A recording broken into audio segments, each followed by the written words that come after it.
네, 오늘은 로마서 2장 12절에서 29절까지의 말씀으로 착각은 자유라는 제목으로 함께 말씀을 나누겠습니다. 어떤 가난한 사람이 부자 친구를 찾아가서 이런 부탁을 했습니다. 여보게, 내가 사랑하는 여인과 결혼을 하려고 하는데 돈이 없다. 돈을 좀 빌려줬으면 좋겠는데 빌려줄 수 있겠는가? 그러자 이 가난한 사람을 사랑하는 이 부자 친구가 이 돈을 꼭 빌려주고 싶은 마음이 들었어요. 그런데 공교롭게도 당장 수중에 현금이 없었던 것이죠. 그러나 이 부자는 이 배를 여러 척 가지고 있는 선주였기 때문에 그 배를 담보로 해서 사채를 얻기 위해서 이 고리대금 업자를 찾아가게 됩니다. 이 고리대금 업자는 이 부자 친구가 하는 이야기를 듣고 이렇게 이야기하죠. 조소, 내가 필요한 만큼 돈을 빌려드리겠습니다. 단 조건이 하나 있습니다. 만약 당신이 이 돈을 갚지 못할 경우에는 당신의 살을 1파운드 베어 나에게 주십시오. 왜냐하면 이 고리대금 업자가 평소에 이 부자 친구를 매우 싫어했던 것 같아요. 아니요, 싫어했습니다. 이 터무니없는 주문이었지만 이 돈이 필요했었던 부자였고 그것을 충분히 갚을 수 있다고 생각을 했기 때문에 그럽시다, 그렇게 결정을 하고 돈을 받아서 자신의 친구에게 빌려주게 되었죠. 그런데 불행하게도 이 부자 친구의 배가 이 난파를 당하게 되었고 결국 기일 안에 돈을 갚을 수 없는 상황이 된 것이에요. 그랬더니 기다렸다는 듯이 고리대금 업자는 조건을 이행해야 한다고 당장 살 1파운드를 베어내라고 그 부자 친구를 찾아가서 으름장을 놓게 된 것이죠. 이 많은 사람들이 이 행위를 비판했지만 아니 내가 내 계약대로 그것을 이행하고자 하는데 그것이 무엇이 문제인가, 이 법적인 논리로 이 대응을 했던 것이에요. 마침내 법정에서 고민을 하다가 판사가 이런 판결을 내립니다. 조건대로 살 1파운드를 베어내는 것은 옳다. 그러나 절대 피를 흘려서는 안 된다. 왜냐하면 이것은 조건에 없는 내용이기 때문이다. 여러분, 이것은 우리가 잘 아는 것처럼 이 베니스의 상인에 나오는 한 대목입니다. 여러분, 이 이야기는 형식적으로나 법적으로는 아무런 하자가 없는 것 같아 보여도 인간의 마음속에는 얼마나 냉혹하고 또 잔인하고 이 교활한 마음이 있는가를 여실히 보여주는 대목이 아닌가 생각이 되어집니다. 아울러 이 당시에 얼마나 많은 사람들이 이 유대인들을 향해서 이런 부정적이고 왜곡된 이미지를 가지고 있었는가를 또 한편으로는 보여주는 대목이라고 할 수 있는 것이죠. 이 샤일록이라고 하는 사람으로 대표되는 이 유대인들은 이 자기들 스스로는 의롭다, 그리고 거룩하고 하나님을 사랑하고 율법을 잘 지키는 존재라고 생각을 했습니다. 하지만 세상 사람들이 볼 때에는 차갑고 이 피도 눈물도 없는 존재, 이 냉혈한 인간으로 보였다는 것이죠. 여러분, 자기가 생각하는 나와 남들이 보는 나는 얼마든지 다를 수 있는 것이에요. 이 사람들은 대개 이 종교가 인격을 성숙시키고 이 세상을 더 아름답게 만든다고 생각을 합니다. 물론 사실이죠. 종교는 우리에게 그런 선한 마음을 갖게 하고 세상을 향해 아름다운 마음을 품게 해줍니다. 왜냐하면 인간은 자신보다 더 높고 큰 존재를 믿을 때 대체로 겸손해지고 고상해지기 때문이죠. 최근에 이 나의 해방일지라는 드라마가 이 넷플릭스에서 굉장히 화제가 되었죠. 보셨죠? 네. 네, 특히 극 중에서 이 표현이 정말 많은 사람들에게 화제가 되었는데 혹시 뭔지 아세요? 네, 네, 추앙이라는 단어예요. 이 드라마는 직접 보지 않으셨어도 이 추앙합니다라는 표현이 무엇인지는 이 매스컴을 통해서 아마 들어보셨을 거라고 생각이 되어집니다. 그런데 사실 이 표현은 사람에게 사용되어지는 단어는 아니죠. 저도 추앙합니다. 이 추앙합니다를 알고 싶어서 이 나의 해방 일지를 보기 시작했어요. 추앙. 이것은 오직 신적인 존재를 향해서 경배한다, 숭배한다, 이 영적인 의미가 담겨져 있고 이 예배적인 요소가 담겨져 있는 표현이라는 것이죠. 그런데 극 중에 여자 주인공이 왜 이런 단어를 선택했는가? 인생의 결핍이 있었습니다. 인생에 정말로 메꿔지지 않는 그런 허전함과 그 구멍을 느끼고 있었던 여인이었어요. 이 사랑도 이 성공도 그 어떤 것도 자신의 구멍난 그 마음을 해결할 수 없다고 확신하며 살아가고 있었던 존재였어요. 그래서 남자 배우에게 그렇게 이야기하는 것이죠. 자신을 추앙해 줄 수 없겠냐고. 떼인 돈을 자기가 어떻게든 갚아주겠다, 찾아주겠다고 이 남자 배우가 이야기를 하지만 그거 받는다고 해서 내 구멍난 마음이 회복될 것 같지 않다라고 이야기를 하는 거예요. 그러니 다 필요 없으니까 자신을 추앙해달라고 이야기해요. 그리고 그 남자에게 자신도 추앙해주겠다고 이야기하는 것이죠. 그러니까 삶의 끝자락에서 자신의 삶을 반등시켜보기 위해서 이 남녀 주인공이 선택한 이 마지막 보루였던 것입니다. 여러분, 이것이 이 종교 안에서 우리가 신앙 안에서 얻을 수 있는 회복일 수 있다는 것이죠. 하지만 또 반대로 종교에는 어두운 측면도 있는 것이죠. 이 종교는 수많은 갈등을 일으키고 이 잔혹한 행위를 일으키고 또 그것을 정당화하고 이 잘못된 연정으로 사람들을 끝없이 분주하게 만들기도 한다는 거예요. 점점 종교가 사악해지는 것이죠.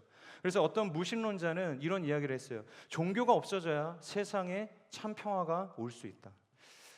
여러분, 종교가 내면적으로 깊이 들어가서 그 사람을 변화시키지 못한다면, 그 영혼을 터치하지 못한다면 그 사람의 종교는 그에게 가장 위험한 요소가 될 수밖에 없다는 것이에요. 왜냐하면 잘못된 죄의 도피처가 이 종교라는 울타리 안에서 만들어질 수 있기 때문입니다. 자신의 죄에 대한 면죄부, 이 정당성을 부여해 줄 수 있는 것, 그것이 이 종교, 우리의 왜곡된 신앙의 열심일 수 있기 때문이죠. 오늘의 본문은 바로 이것을 지적하고 있는 것이에요. 사랑보다 지식을, 본질보다 원칙을 외치고 있는 이 유대인들을 향해서 하나님의 마음을 아는 것이 참된 경건이다. 그것이 의로운 삶이고 하나님께서 우리에게 종교를 주신 이유이다라는 것이죠. 우리 다 함께 17절의 말씀을 함께 읽도록 하겠습니다. 시작. 그대는 자칭 유대 사람이라 하고 율법을 의지하고 하나님을 자랑하고. 여러분, 유대인들에게는 이 세 가지 자랑거리가 있었습니다. 첫 번째, 그것은 바로 자신들은 하나님께서 특별히 구별해서 선택하신 선민이라는 것이었어요. 그래서 민족적 자부심이 있었고 민족적 자긍심이 있었습니다. 이 아브라함의 후손이라는 이 혈통에 대한 자랑은 이스라엘 백성의 근간을 이룰 만큼 굉장한 요소였던 것이죠. 이 세상 만민 중에서 하나님께서 한 사람, 이 아브라함을 선택하셔서 자신들의 믿음의 조상으로 세우셨고 우리를 그의 후손으로 세우셨다는 것, 그래서 그들이 하나님의 선민 백성이 되었다는 것, 이것은 그들에게 있어서 병적인 자부심과도 같았습니다. 그래서 이런 왜곡되고 변질된 이 혈통주의를 가진 그들을 향해서 예수님께서 복음서에서 그런 이야기 마저 하시잖아요. 내가 이 돌들로도 아브라함의 자손을 만들 수 있지 않겠느냐, 너희가 그것을 모르느냐. 그러니까 얼마나 이 혈통주의, 이 선민 의식에 빠져 있는 것이 예수님 보시기에 고가왔으면 이제 그 이야기를 해주시는 거예요. 이 혈통주의 아무것도 아니다. 그런데 그들은 그 아브라함의 혈통이라는 것, 그 선민이라는 것에 대한 굉장히 왜곡된 자긍심이 있었다는 것이죠. 두 번째 자랑은 무엇이었냐? 하나님의 율법을 그들이 받았다. 하나님의 율법을 받았다는 것이에요. 이것이 오늘 우리가 함께 나눌 가장 중요한 이 영적인 포인트입니다. 이 로마서 3장 2절을 보면 거기에서도 로마서 그 사도 바울이 그렇게 유대인의 나음에 대해서 이야기를 하죠. 너희가 자랑할 것들이 범사에 참 많은데 그 중에 으뜸이 바로 무엇이겠느냐? 그것은 너희가 하나님의 말씀을 맡았다는 것이 아니겠느냐라는 이야기를 하는 것이에요. 여러분, 하나님의 말씀을 맡았다는 것은 다시 말해서 그분의 말씀을 가장 먼저 전해 들었다라는 의미인 것이죠. 가장 고상하고 존귀한 하나님의 말씀, 그것을 가장 먼저 소유하는 인생이 되었다는 것이에요. 여러분, 이것은 정말로 엄청난 특권입니다. 엄청난 특혜인 것이에요. 아마 지금 시대에 이런 일이 일어났다면 아마 정말 수많은 사람들이 비리다, 차별이다, 불공정이다, 비록 선한 일이었음에도 불구하고 말하기를 좋아하는 수많은 사람들을 통해서 그것이 기사화되고 공론화되고 오히려 그 선한 일을 행한 그 사람에게 마녀 사냥을 하는 일들이 일어났을 거예요. 왜냐하면 이 사건은 그만큼 그 당시에 그리고 지금 시대에 이루어졌어도 파격적인 일이었을 거라는 것이기 때문이에요. 그래서 유대인들은 이 말씀을 생명보다 소중히 여겼어요. 생명보다 더 이 율법을 사랑했다는 것이에요. 그래서 서기관 같은 사람은 이 말씀의 사본을 쓸 때면 이 엘로힘, 이 여호와에 해당되어지는 이 단어가 나올 때면 이 붓을 빨아요. 그리고 목욕을 하고 와서 흐트러진 마음을 다시 한번 정돈하고 글을 쓰기 시작했다는 거예요. 그리고 그 발음으로 말하지도 않았어요. 이 신성 4글자라고 해서 이 야훼에 해당하는 이 Y, H, 이 WH는 일부러 그들이 발음조차 하지 못하게 하기 위해서 이 자음을 빼버린 완전히 불완전한 단어 구조로까지 만들게 되었다는 거예요. 그렇기 때문에 사실 우리가 야훼라는 여호와라는 표현을 사용하기는 하지만 이것이 정말로 그들이 하나님을 향해서 불렀던 그 발성과 같은지는 우리가 알 수 없다는 것이죠. 그냥 가장 비슷하게 우리가 표현할 수 있는 표현이 야훼였기 때문에 그것을 그렇게 이야기했다는 것이죠. 유대인들은 이 정도까지 이 율법에 대한 이 자부심, 자긍심을 가지며 살아가는 존재들이었어요.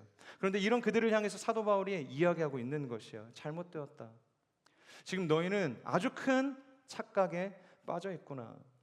여러분, 유대인이라는 의미는요, 어떤 의미를 가지고 있냐면 원어적으로 하나님을 찬송한다, 하나님께 감사한다라는 의미를 가지고 있어요.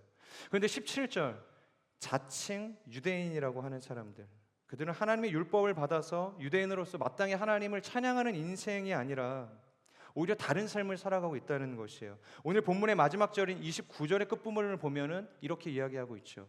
그 칭찬은 사람에게서가 아니라 하나님께 옵니다. 즉 하나님을 찬양하는 인생으로 유대인들이 살아가는 것이 아니라, 그리고 그 하나님의 칭찬을 기대하는 인생이 아니라 오히려 사람의 칭찬과 인정을 기대하는 삶으로 전락했다. 그러면서 유대인이라는 이름을 가지고 살아가고 있다. 그렇게 지적하고 있는 것이에요. 자신들은 유대인으로 하나님의 선택받은 민족이요, 이 율법을 지켜 행하는 거룩한 삶을 산다고 여겼지만 하나님의 시선에서는 독사의 자식이요, 회칠한 무덤이요, 위선자들에 불과했다는 것이죠. 계속해서 우리 17절에서 20절의 말씀을 함께 읽도록 하겠습니다. 시작. 그대는 자칭 유대 사람이라고 하고 율법을 의지하고 하나님을 자랑하고 율법의 가르침을 받아 하나님의 뜻을 알고 지극히 선한 것을 분간할 줄 압니다. 그리고 그대는 스스로 눈먼 사람의 안내자요, 어둠 속에 있는 사람의 빛이요, 어리석은 자의 교사요, 어린아이의 선생이라고 믿습니다. 이는 그대가 율법의 지식과 진리의 교훈을 갖고 있기 때문입니다. 이 17절을 보면 알 수 있듯이 유대인들은 자신들이 여전히 하나님을 찬양하는 존재라고 생각했다는 거예요. 율법을 의지하고 하나님을 자랑하고 선한 것을 분간하고 눈먼 사람의 안내자요, 어둠 속에 있는 사람의 빛이요, 어리석은 자의 교사요, 어린아이의 선생이다. 스스로의 삶이 그렇다고 믿는다는 거예요. 그런데 문제는 17절, 제가 계속해서 표현하는 것처럼 그것이 자칭이라는 거예요. 그러니까 유대인들이라고 이야기하지 않고 사도 바울도 그래서 자칭 유대인들이라는 표현을 쓰는 것이죠. 그리고 19절을 보면 스스로가 그렇게 믿고 있다는 거예요. 누군가가 그렇다고 여겨주는 것이 아니라 스스로가 어리석은 자의 빛이라고, 어린아이의 교사라고 스스로가 믿는다는 것이죠. 사도 바울이 지금 바로 이 지점을 지적하고 있는 것이에요. 물론 유대인들의 입장에서 보면 억울할 수 있을지 모르겠어요. 왜냐하면 그들에게 열정이 없었어요. 선한 마음이 없었겠어요. 헌신이 없었겠어요. 만약 이것을 지금 기준으로 이야기한다면 이 국내외 아울리치는 시작하자마자 마감이 되었을지 모르겠어요. FA 단기 선교사, 제가 지금 여러분들에게 처음 이야기했는데 신청자가 없어서 고민하는 것이 아니라 너무 많은 사람들이 이 FA 신청을 했기 때문에 이 사람들은 굉장히 괜찮은 사람인가, 그것을 스크린하는데 오히려 진이 빠졌을지도 모르겠습니다. 당시의 바리새인들과 이 사두개인들 그리고 율법학자들은 하나님의 율법에 얼마나 많은 세칙들을 만들었는지 몰라요. 이들은 율법의 생활 규범을 이 613개의 조항으로 세분화해서 생활 전반에 적용했고 많은 사람들에게 그것을 강요하고 요구했습니다. 그리고 실제로 그것을 불만 없이 사람들이 지키며 살았다는 것이에요. 이것이 바로 미슈나 조항입니다.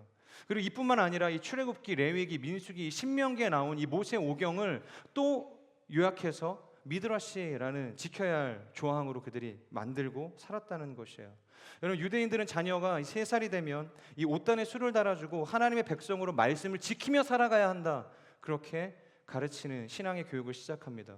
그리고 5살이 되면요, 이 쉐마 이스라엘, 하나님의 백성으로 하나님의 말씀을 들으라는 이 모세의 가르침을 따라서 이 쉐마와 시편을 가르쳐주고 그것을 암송할 수 있도록 한다는 것이에요. 그리고 10살이 되면 아까 말했던 이 613개의 이 미슈나 조항을 가르치고 13살에는 이 미드라시를 가르치고 이 18살에는 이 탈무드를 교육한다는 것이에요. 그렇기 때문에 성년이 이르기 전에 모든 유대인들은 이미 율법에 정통한 박사가 될 수밖에 없다는 것이에요.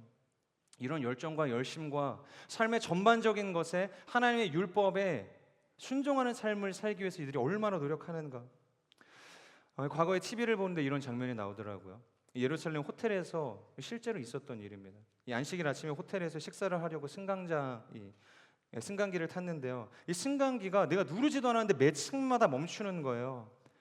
처음에는 이유를 몰랐죠. 그래서 사람들에게 물어봤어요. 그랬더니 이렇게 이야기하는 것이죠. 안식일의 버튼을 누르는 것도 일이 되기 때문에 무조건 층마다 이 엘리베이터가 멈춰질 수 있도록 세팅을 했다는 것이에요. 심지어 이 일을 하지 않으려고 자신들은 그 안식일을 범하는 죄를 지으면 안 되니까 이 비유대인들을 고용해서 그들을 통해서 네, 3층 갑니다. 그러면 3층을 눌러주는 그런 일들을 하게 했다는 것이에요. 또 식사를 마치고 방에 들어가는데 여기서도 깜짝 놀랄 만한 일이 벌어지게 됐어요. 음악이 이제 흘러나오는데 불 꺼진 방에 이 밴드가 자신을 위해서 이 노래를 연주해주고 있는 것이에요. 아무것도 보이지 않는 그 방에 문을 열고 들어가는데 갑자기 음악이 나온다고 생각해 보세요. 얼마나 놀랍겠어요. 왜냐하면 바로 그날이 이 투숙객의 생일이라서 축하해주기 위해서 호텔에서 그 밴드를 그 방에 보냈다는 거예요. 근데 궁금하잖아요. 아니 불을 켜고서 해줘야 되는데, 아니 불을 끄고 있었더라도 사람이 오면 불을 켜고 축하를 해주는 것이 당연한 것인데 왜 불을 끄고 어두운 방에서 보이지도 않게 연주를 하는 것입니까? 그때 이렇게 이야기하는 것이에요. 안식일에 사람이 있는 곳에서 연주하는 것은 일이 되기 때문에 호텔에서 허락해주지 않는다는 거예요. 다만 사람이 보이지 않는 곳에서 그것은 일로 보지 않기 때문에 호텔에서도 익스큐즈 해준다는 것이죠. 여러분 어떠세요? 만약에 이런 환경 속에서 여러분들이 이 율법의 의를 이루기 위해서 산다면, 미시나 조양 그리고 미드라시를 지키며 살아간다고 한다면 여러분 살아갈 수 있겠어요? 저는 이 설교를 쓰는데도 벌써부터 막 숨이 막히는 거예요. 누가 돈을 준다고 해도 사실 저는 이렇게 살 자신이 없습니다. 그렇기 때문에 이 유대인들이 가지고 있는 열정이 얼마나 고상한 것인가를 우리는 다시 한번 깨달을 수 있는 것이죠. 그들의 삶에는 율법에 대한 열정이 있었고 헌신된 자세가 있었고 수천 년의 시간 동안 그들은 그것을 지속적으로 지키기 위한 인내와 노력을 행하는 삶을 살았다는 것이에요. 우리 같은 사람들은 결코 따라하려고 해도 따라할 수 없는 높은 차원의 열심을 가지고 살아가던 존재들이었어요. 그렇다면 도대체 본문에서 바울은 유대인들의 무엇이 그렇게 못마땅했기에 문제라고 지적하고 있는 것일까? 이 17절을 보면 바울이 계속해서 율법을 자랑한다, 율법을 의지한다, 율법의 가르침을 받았다라는 표현을 써요. 이것은 율법이 잘못되었다는 것을 이야기하고 있는 것이 아니죠. 그래서 율법에 문제가 있다, 그래서 율법을 고쳐야 한다는 것을 이야기하는 것이 아니라 오히려 율법을 완전한데 율법을 지키는 너희가 문제가 있다라고 이야기하는 것이에요. 도대체 그들의 무엇이 문제인가? 우리 21절에서 24절까지 함께 읽도록 하겠습니다. 시작. 그렇다면 남을 가르치는 그대가 왜 자신은 가르치지 않습니까? 도둑질하지 말라고 선포하는 그대가 왜 도둑질합니까? 간음하지 말라고 하는 그대가 왜 간음합니까? 우상이라면 질색하는 그대가 왜 신전 물건을 훔칩니까? 율법을 자랑하는 그대가 왜 율법을 어기고 하나님을 욕되게 합니까? 기록되기를 하나님의 이름이 너희로 인해 이방 사람들 사이에서 모욕을 당하는구나라고 한 것과 같습니다. 여러분 신앙생활에 있어서 가장 위험한 것이 뭘까요? 그것은 어느 순간부터 우리가 하나님을 믿는 믿음이 아니라 이 사람의 관심에 신경을 쓰기 시작한다는 것이에요. 이런 예는 우리 주변에 정말로 허다하게 발견할 수 있는 것이죠. 멀리서 찾을 것도 없어요. 저만 하더라도 그렇죠. 설교자가 뭐예요? 하나님의 말씀을 전하는 사람이죠. 그래서 대언자라는 표현을 쓰죠. 하나님의 말씀을 대언하는 사람. 여러분 만약 제가 이곳에 서서 하나님의 말씀을 대언하지 않는다면 저는 이곳에 있을 이유가 없다는 거예요. 그냥 좋은 강연자 불러다 세워놓고 좋은 말씀 전하게 해주면 되는 거예요. 여러분의 귀와 또 여러분들의 마음에 공감되어질 그런 좋은 마음들, 그것을 말로써 풀어서 전하면 된다는 것이에요. 하지만 설교자는 하나님의 말씀을 대언하기 때문에 대언자요 설교자라고 불려질 수 있는 것이고, 그런 의미에서 제가 이곳에서 지금 여러분들에게 하나님의 말씀을 전할 수 있는 것이에요. 그래서 제가 이 설교를 쓰면서 그런 생각이 들었어요. 좀 부탁을 드려야겠다. 만약 제가 하나님의 말씀을 대언하는 대언자가 아니라 설교자가 아니라 이 사람의 인정과 관심을 얻기 위한 한낱 말쟁이로 전락되어진 것 같다고 여러분들이 느낀다면 반드시 카톡 주세요. 네, 그것도 어렵다면 저를 위해서 기도해 주세요. 이 에베소 교회를 향한 이 요한의 비유처럼 처음 마음을 회복해라. 내 마음을 돌이키지 않으면 내게 놓여진 그 촛대를 옮길 것이다. 저를 위해서. 그리고 변질되어지지 않을 그 마음을 위해서 여러분들 기도해 주시면 좋을 것 같아요. 그래서 유진 피터슨도 이 마태복음 23장 5절 이 메시지 성경에서 이렇게 표현을 했어요. 그들의 삶은 끝없는 패션쇼다. 오늘은 수놓은 기도쇼를 두르고 내일은 현란한 기도를 드린다. 여러분, 오늘날의 표현으로 말하면 이것은 무엇일까요? 한 단어로 정의할 수 있습니다. 관종인 것이에요. 관종의 특징은 외적으로 드러나는 모양, 이 사회적 지위, 그리고 사람의 평판이 본질보다, 진실보다 중요하다고 여기는 사람들의 행태라는 것이죠. 그것은 율법을 가지고 있는 정신을 다 놓쳐버리고 오히려 껍데기만을 가진 채 이 사람들 앞에서 자신의 의를 드러내는 용도로만 사용하는 사람들이라는 것이에요. 이 고속 엔진이 탑재된 슈퍼카를 가지고서 정말로 슈퍼에서 장을 보는 용도로만 사용하고 있다는 것이에요. 그래서 14세기 이 윌리엄 랭글런드는 다음과 같은 글을 남겼습니다. 이 많은 성직자들이 순결하지만 전적으로 사랑이 부족하다. 이 세상에서 성직자들보다 더 탐욕스러운 사람은 없다. 육체적으로 순결한 교구 신부들이라 해도 탐욕 아래 짓눌려 있고 이 소유에 대한 욕망이 너무 강해서 그들의 머리에서 이를 떼어낼 수 없다. 이와 같이 그들의 내면에 숨겨진 탐욕 때문에 이 기독교가 중세 권력을 가지자 사람들을 무참하게 학살하면서도 하나님의 영광을 위하여 라는 기치를 내세워서 오히려 율법 안에 있는 살인하지 말라는 이 10계명을 합법적으로 어기는 명분을 제공하기도 했다는 것이에요. 하나님의 영광을 위하여. 유선자들이 가장 많이 하는 말인 것이죠. 하나님의 영광을 위하여. 하지만 실상은 하나님의 마음을 아프게 한다는 것이죠. 하나님의 영광을 위하여 하는 일이라고 하면서 오히려 하나님의 마음을 상하게 하는 일이라는 것이에요. 하나님의 영광을 위하여 하는 일인데 오히려 복음의 능력을 사라지게 만들고 있다는 것이에요. 오히려 하나님의 영광이라는 것은 그저 자신들이 취하려는 이 명예, 그 권력을 정당화하기 위한 용도로 사용할 뿐이라는 것이죠. 이 조반니 보카치오의 이 데카메론을 보면 이런 이야기가 나와요. 제가 한번 읽어드리도록 하겠습니다. 이 자노는 유대인 친구에게 기독교로 개종하기를 간청했다. 자네는 내가 기독교가 되어야 직성이 풀린단 말이지. 나도 그래 볼까 했는데 그 약속을 하기 전에 나는 먼저 로마로 가서 자네가 말하는 그 하나님의 대리자라는 분들을 만나보고 그분의 품위와 이 태도를 직접 내 눈으로 보고 싶네. 그리고 자네의 말과 견주어 본 뒤에 자네가 나에게 들려주었듯 자네의 종교가 내 것보다 뛰어나다는 것을 알게 된다면 방금 말했듯 나도 기독교도가 되겠네. 이 말을 들은 잔호는 매우 실망하며 속으로 혼자 중얼거리게 됩니다. 이 사람을 개종시킬 수 있다면 참 좋겠는데 그 고생도 이 물거품으로 가려는가 보군. 로마 교황청에 가서 성직자들의 이 더러운 악덕 생활을 보게 된다면 기독교도가 되기는커녕 진짜 이 기독교로 개종했더라도 다시 유대교도로 돌아가고 말 테니. 바로 이런 신앙적 역전 현상에 대해서 지금 사도 바울이 이야기하고 있는 것이에요. 24절 하나님의 이름이 너희로 인해 이방 사람들 사이에서 모욕을 당하는구나. 그러니까 하나님의 영광을 위한 부르심을 받은 너희들이 오히려 하나님을 모독하는 인생으로 살아가고 있구나. 지금 이 이야기를 사도 바울이 이 유대인들을 향해서 하고 있다는 것이에요. 여러분, 하나님께서는 도대체 우리 가운데 왜 율법이라는 것을 주셨을까요? 마치 우리가 게임을 하듯이 레벨업해서 레벨 99 되면 딱 구원, 이런 개념인 걸까요? 간신히 레벨 99 만들었는데 뭐 하나 실수하면 98로 깎이고 97로 깎이고 그러다가 죽기라도 하면 막 진짜 가지고 있는 아이템 다 떨구게 되고 계속해서 그 99 유지하려면 막 밤새도록 이 게임을 돌려야 하는 그런 어떤 구원의 형태로 우리를 부르셨을까요? 그래서 율법을 주셨을까요? 성경에서 하나님께서 우리에게 율법을 주신 이유는 그런 이유가 아니라는 거예요. 로마서 3장 20절을 보면 사도 바울이 이렇게 이야기합니다.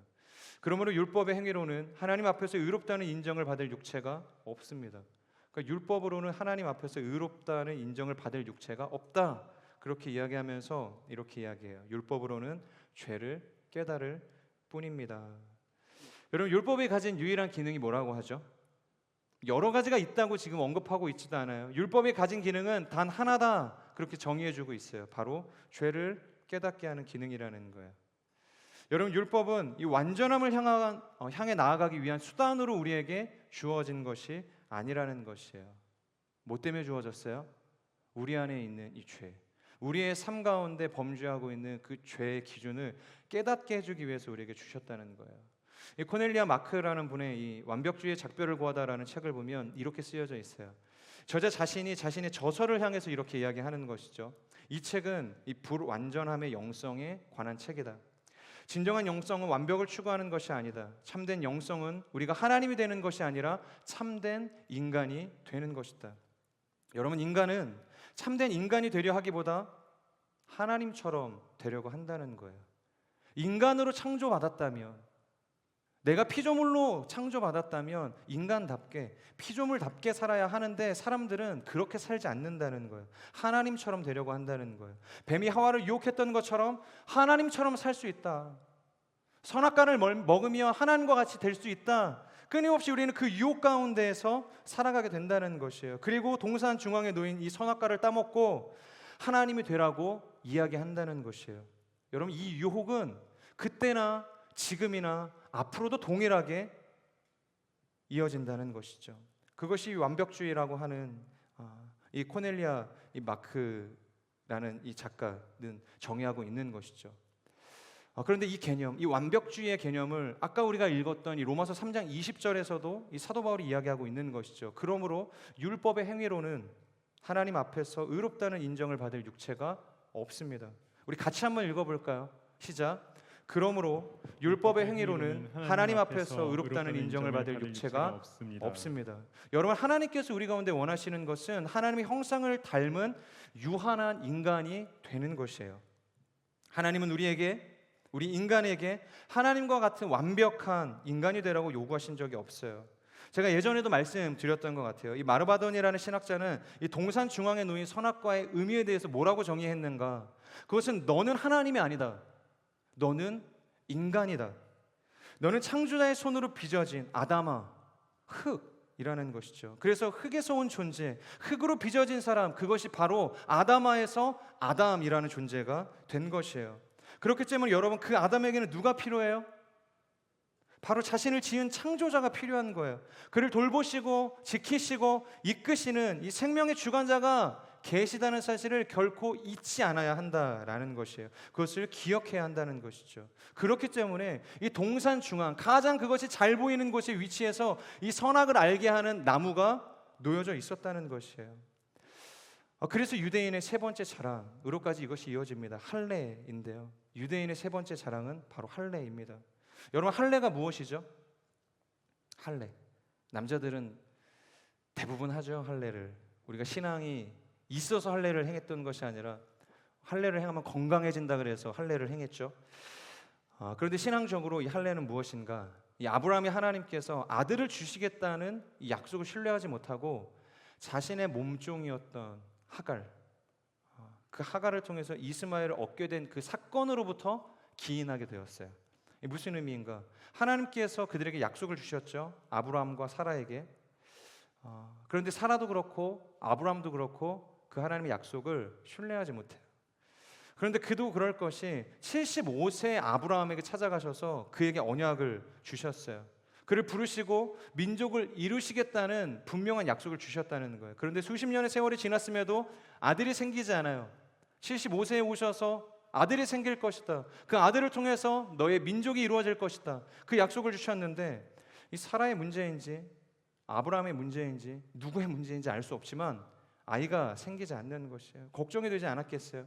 지금이야 의료시설이 발전을 해서 어떤 문제가 있는지 우리가 최소한 검사라도 할 수 있잖아요. 남자에게 문제가 있는가?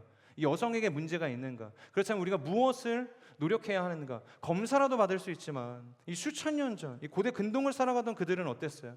답답했던 거예요. 이유를 알 수 없는 것입니다. 그렇다고 사라가 다른 남자를 만나서 후사를 도모하겠어요? 그럼 아브라함의 씨가 아니잖아요. 그렇기 때문에 선택할 수 있는 방법은 하나밖에 없는 거예요. 무엇인가? 자신의 몸종이었던 이 하갈의 몸을 통해서 후사를 도모하는 방법인 것이에요. 이것이 그들이 선택할 수 있는 유일한 방법. 아니, 원래는 하나가 더 있어요. 그건 무엇이냐? 그냥 세워라 내워라. 언제 하나님께서 아이를 주시겠지. 그냥 죽치고 기다리는 거예요. 지금처럼 소망도 없이 확신도 없이 하나님을 신뢰함도 없이 그냥 불신 가운데 그냥 방치된 인생을 살아가는 것이에요. 결국 사라의 요청에 의해서 아브라함은 하갈과 동침하고자 하는 결정을 내리게 돼요. 그리고 이스마엘을 낳게 됐죠. 제가 생각했을 때 사라의 마음이 참으로 어려웠을 것이다, 그런 생각이 들어요. 역시 나에게 문제가 있었구나. 왜냐하면 수십 년의 시간 동안 자신과 동침했던 이 아브라함에게 후사가 생기지 않았는데 하갈과 동침하자마자 지금 후사가 생긴 거잖아요. 아마 낙심되었을 거라고 생각해요. 축복의 씨는 내가 아니라 하갈의 몸을 통해서 하나님께서 주고자 하셨던 것이구나, 그렇게 하나님을 원망하고 또 오해하기도 했을지 모르겠어요. 그렇게 절망스러운 마음, 본처였지만 후사를 잊지 못했다는 이 수치스러운 마음을 가진 채 13년의 시간이 지나가게 돼요. 그런데 그때 사건이 터진 거죠. 아브라함의 나이가 13년이 지나면 몇 세예요? 99세. 99세였어요. 여호와께서 아브라함에게 나타나셨어요. 그리고 두 가지를 말씀하시는데, 첫 번째, 할례를 행해라. 갑자기 생뚱맞게 13년 만에 나타나셔서 할례를 행하라고 지금 이야기하시는 거예요.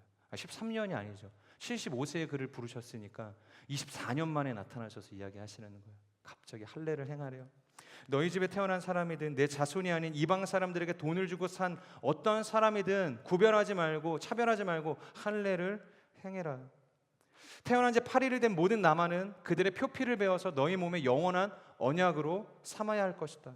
그런데 여러분, 여기서 이 영원한 언약은 무엇일까요? 그것은 이 할례라는 행위를 통해서 하나님께서 이들이 무언가를 기억하기를 기대하신다는 거예요. 즉, 그 할례를 통해서 하나님이 기대하시는 것은 무엇인가? 모든 생명의 주권이 나에게 있다. 지금 그것을 이야기하고 싶은 거예요.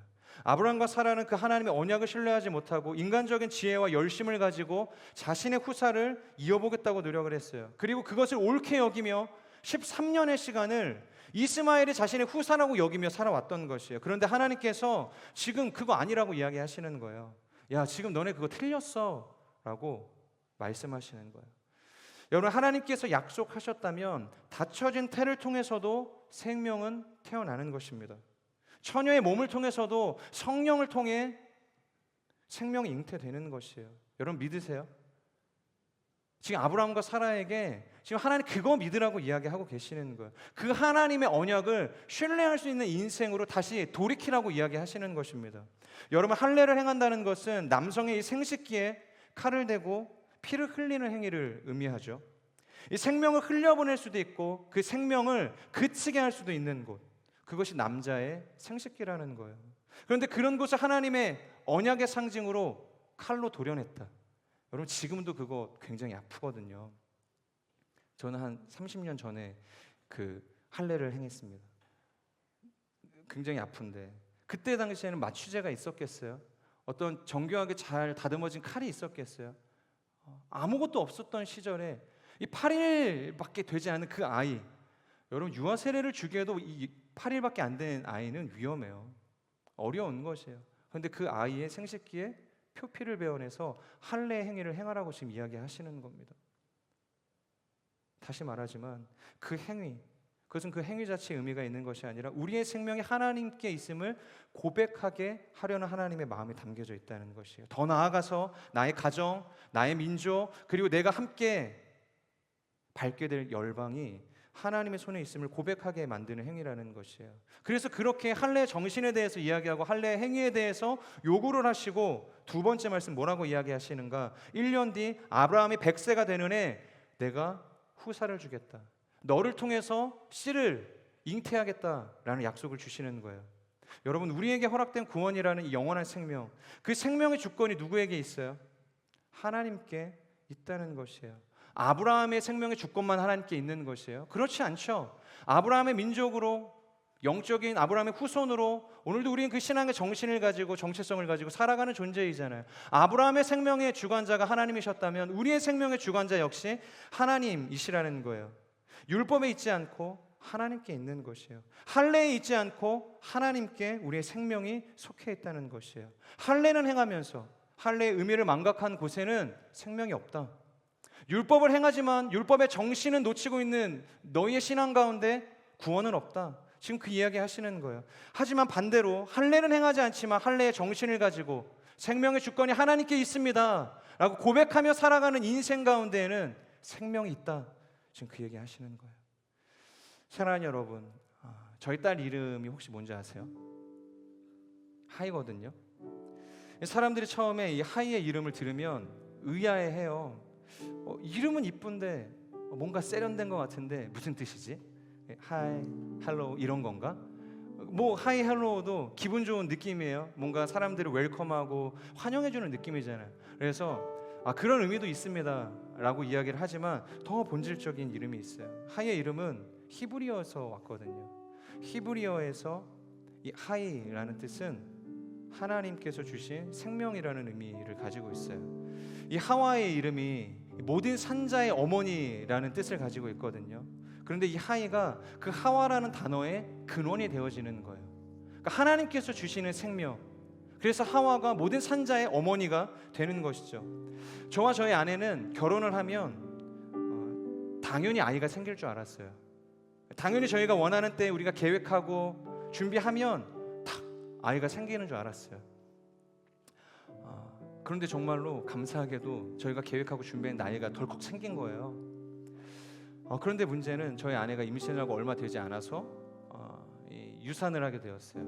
정말 그때 일은 다시 떠올리고 싶지 않은데 중국 생활을 할 때 아내가 임신을 했거든요.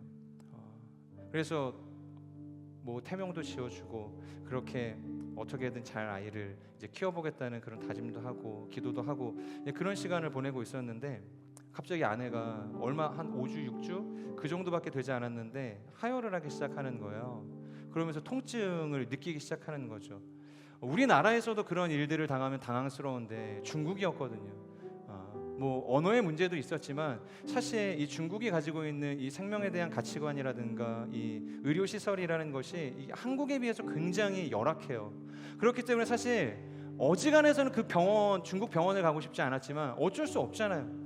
병원을 갈 수밖에 없는 상황이었죠. 그래서 병원에 갔는데 우리가 예상했던 것처럼 너무 열악한 거예요. 그리고 우리에게 이렇게 이야기하시는 거죠. 야, 정말로 근데 임신한 거 맞기는 해? 그러니까 초음파를 보는데 뭐가 보이지 않는 거예요. 근데 5주 되면은 이 초음파로 사실 보는 것도 쉽지 않은 주차거든요.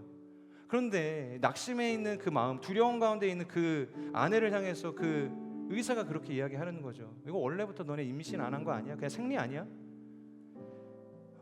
그런 이야기를 하는 거죠. 그럼에도 저희는 그래도 하나님께서 우리에게 주신 생명인데 괜찮을 거야.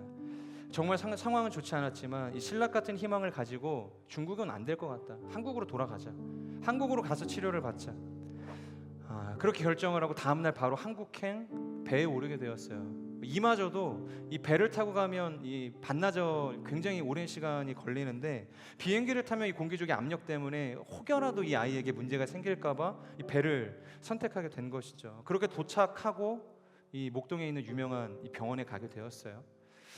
그런데 저희가 간절히 기대했던 것과는 다른 이 이야기를 하시는 거예요. 아이가 보이지 않습니다.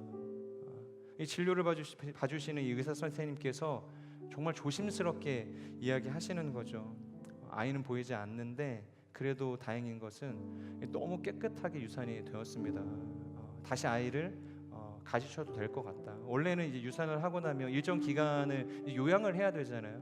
이 산모의 몸에 이 유산은 이 아이를 출산하는 것만큼의 데미지를 입게 하기 때문이에요. 그런데 그나마 다행이다라고 저희에게 이야기해 주시는 거죠. 저희가 정말로 지키려고 노력했지만 지킬 수 없었던, 그래서 아내도 그렇고 저도 그렇고 정말 마음에 큰 상처가 남았던 시간이었지만 그것을 깨달았어요. 내가 갖고자 한다고 가질 수 있는 것이 아니구나. 내가 붙잡으려 한다고 붙잡을 수 있는 영역이 아니구나. 생명은 오직 하나님께서만 주실 수 있고 그 생명은 오직 하나님께서만 붙잡아 주실 수 있는 것이구나. 그래서 저희 하이가 생겼을 때 아내가 이름을 먼저 제안을 했어요. 사실 하이는 태명이었거든요. 아내가 하이라는 이름을 어떻게 했냐고 묻는 것이죠. 저희 아내가 저보다 훨씬 더 영적이 훌륭한 것 같아요. 제가 그 이야기를 듣고 너무 좋은데? 너무 좋은 것 같다. 하나님께서 주신 생명. 또 히브리어라고 해서 뭔가 더 영적인 것 같아서 좋다. 하이라고 이 태명을 짓고 계속 하이라고 부르면서 아이를 키웠어요. 저희는 그 하이라는 이름을 부르고 또 하이를 통해서 그런 생각을 하는 거예요. 하이는 우리 자녀이기도 하지만 우리를 향해서 말씀하시는 이 할례와도 같은 하나님의 언약이라고 생각을 하는 거예요. 생명이 누구에게 있느냐? 나에게 있다. 생명의 주권이 누구에게 있냐? 나에게 있다. 그러니까 사랑하는 우리의 딸로서 하나님의 생명으로 선물을 주셨지만 그 하혜를 통해서 계속해서 기억하게 하시는 거예요. 동산 중앙에 그 선악과를 놓으셨던 것처럼 너는 인간이다. 너는 하나님이 아니다. 그것을 이 아담에게 요구하셨던 하나님의 마음처럼 이 하혜를 통해서 모든 생명의 주권이 나에게 속했다. 인생의 모든 주권은 나에게 속했다.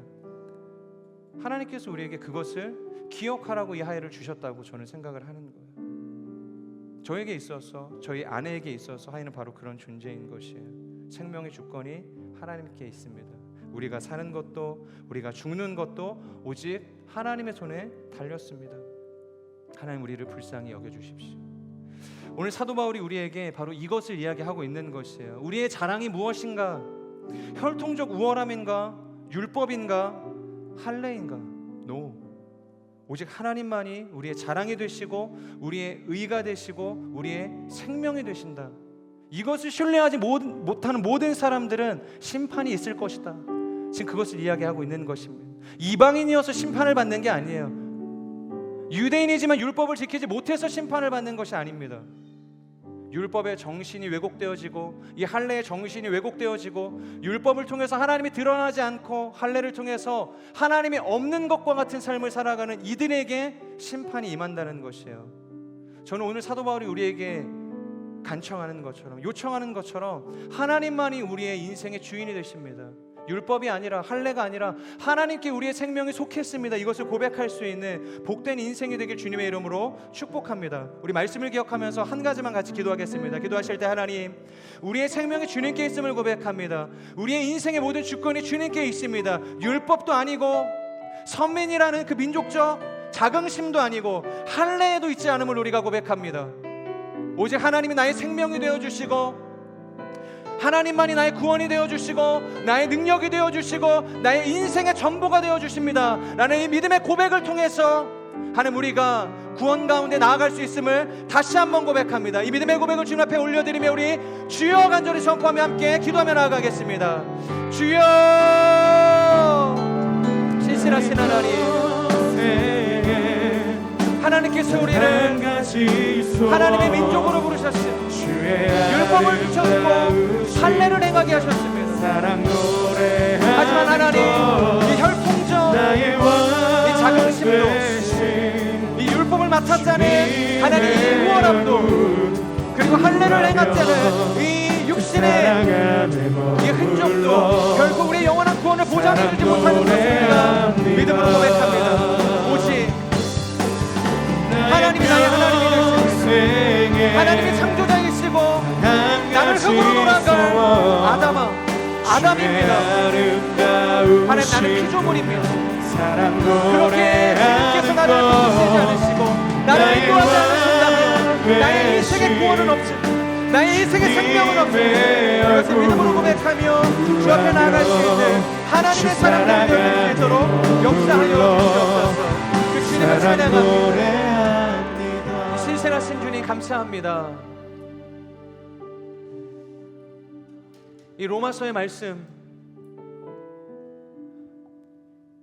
이 유대인들의 인생 가운데 임한 하나님의 그 진노에 대해서, 그 심판에 대해서 우리가 보게 되어집니다. 하나님의 말씀을 받았고 이 할례라는 거룩한 그 행위를 통해서 자신의 육신의 흔적을 남겼음에도, 그리고 아브라함의 자손으로 선택된 민족이라는 그 거룩한 자긍심을 가지고 있음에도 불구하고 왜 그들에게 진노가 임하는 것이고 심판이 임하는 것인가? 여러분, 우리는 다시 한번 생각해 보게 됩니다. 하나님께서 우리 가운데 기대하시고 원하시는 것이 있다면 그것이 내가 완벽한 인생으로 나아가는 것도 아니고 아무런 하자와 결핍과 흠이 없는 하나님과 같은 인생이 되어지는 것이 아니라 오히려 하자가 있고 결핍이 있고 부족함 투성이지만, 그래서 하나님께서 우리에게 주신 그 율법의 그 어떠한 것도 온전히 지킬 수 없는 연약한 인생임에도 그것을 인정하고 하나님께로 나아가게 하시기 위해서, 하나님의 도우심을 구하는 인생으로 돌아서게 하시기 위해서 하나님 오늘도 우리를 부르셨음을 우리가 믿음으로 고백합니다. 그래서 율법을 주신 것입니다.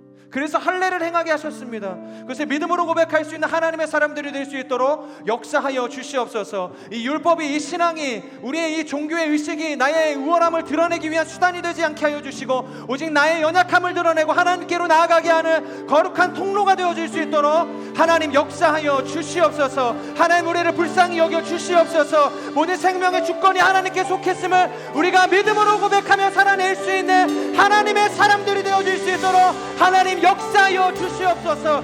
율법으로는 하나님 우리가 의를 이룰 수 없습니다. 완전함에 이룰 수 없습니다. 율법으로는 우리가 오직 죄를 깨달아 알 뿐이라. 그래서 율법을 통하여서 오늘도 우리가 하나님께로 나아가는, 하나님께서 열어놓으시는 그 좁은 문으로, 그 좁은 길로 나아갈 수 있는 거룩한 인생이 되어질 수 있도록 하나님 역사하여 주시옵소서. 그렇게 우리와 함께 하실 주님, 그렇게 오늘도 우리 가운데 주신 그 생명의 말씀을 따라서 한평생을 살아가게 하실 그 영원하신 하나님을 찬양하오며 사랑하는 예수 그리스도의 이름으로 감사하며 기도드립니다. 아멘. 우리 살아계신 주님, 우리의 기도를 받으신 주님 앞에 우리 감사의 박수 올려드리시오.